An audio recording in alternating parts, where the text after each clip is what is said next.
안녕하세요, 라스티시입니다. 오늘 소개할 제품은 이지 슬라이드 본입니다. 리스트하게 되었는데 이번엔 완전 빠르게 매진이 되었었죠. 이전보다는 인기나 수요가 많아진 게 체감이 될 정도였어요. 시간이 지날수록 화장실, 베란다 쓰레빠라고 놀리는 글이 줄어들고 저처럼 다른 분들도 뇌이징이 되었는지 귀여워 보인다, 예뻐 보인다라는 의견들이 많이 보였는데요. 어쨌거나 빨리 신발을 한번 살펴보도록 하죠. 컬러웨이는 본 컬러웨이입니다. 실제로 뼈색이 살짝 누렇긴 하죠. 아이보리색과 베이지색 그 중간 어딘가의 색상인데 이런 색상 덕분에 신발이 누렇게 변하는 변색에 대한 걱정을 덜 수 있겠죠. 변색이 돼도 초기와 별 차이가 없을 것 같으니까요. 고무로 만들어진 슬라이드는 어퍼와 솔을 매끄럽게 이어놓은 일체형인데요. 따로 제작된 어퍼와 솔이 붙어있는 모습보다 군더더기가 사라진 모습이죠. 솔직히 사진으로 볼 때는 화장실 전용이 아닌가 싶었지만 역시나 실물을 보니 다른 느낌이에요. 화장실에서 쓰기엔 비싸 보이고 두툼하고 둥글둥글하게 독특하고요. 이런 느낌의 슬라이드는 처음 봅니다. 슬라이드는 스포티하거나 캐주얼한 것이 전부였는데 요건 외관상 디테일도 별로 없고 이지스러운 특유의 무드를 느낄 수 있는 슬라이드네요. 이외에도 빤빤한 촉감에 푹신한 풋베드에 아디다스 3선이 음각으로 새겨졌고 울퉁불퉁한 컨버스 런스타이크에 러기드 툴링 아웃솔처럼 생긴 아웃솔도 있습니다. 그런데 런스타이크의 아웃솔보다 이것이 훨씬 말랑말랑하죠.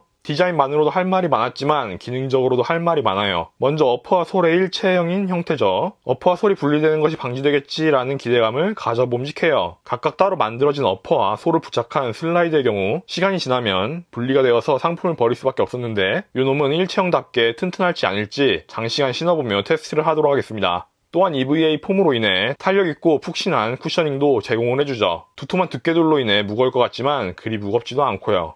그리고 방수가 된다고 하는데 차마 물을 묻힐 용기가 나진 않네요. 계속해서 좋은 이야기를 했지만 이지 슬라이드를 선택하는 데 있어서 불편함으로 작용하는 요소들이 있어요. 일단 사이즈를 선택하는 것이 어려웠어요. 작은 사이즈나 정 사이즈를 고르면 발가락이 몹시 아플 수 있다고 합니다. 최악의 경우 발이 안 들어가거나 풋베드보다 더 길게 뒤꿈치가 튀어나온다던가 하는 대참사가 발생할 수 있기도 하고요. 반대로 큰 사이즈를 고르면 발의 피부가 신발 어퍼와 마찰로 인해 다칠 수가 있는데 신발이 덜렁거리면서 힐 슬립도 심할 수 있겠죠. 그래도 다양한 후기들을 종합해보면 큰 사이즈를 사셔야 하는 것이 맞는 것 같은데요. 얼마만큼 큰 사이즈를 사야 하는지는 본인 선택입니다. 게다가 가성비도 그리 좋진 않아요. 리셀 가격도 비싸서 리셀 구매는 말리고 싶네요. 이것이 너무 좋아서 사시는 건 어쩔 수 없겠지만 말이죠. 그리고 변색에 대한 걱정을 덜 수 있지만 문제는 쉽게 더러워집니다. 오염에 취약한 컬러웨이 특성 때문이기도 하겠지만 소재상의 이유도 있을 거라고 생각해요. 빤빤한 내부면이 다른 소재들보다 때가 더 잘 타는 느낌적인 느낌이었어요. 근데 혹시 모르죠. 단지 착용자가 더러웠을 수도 있잖아.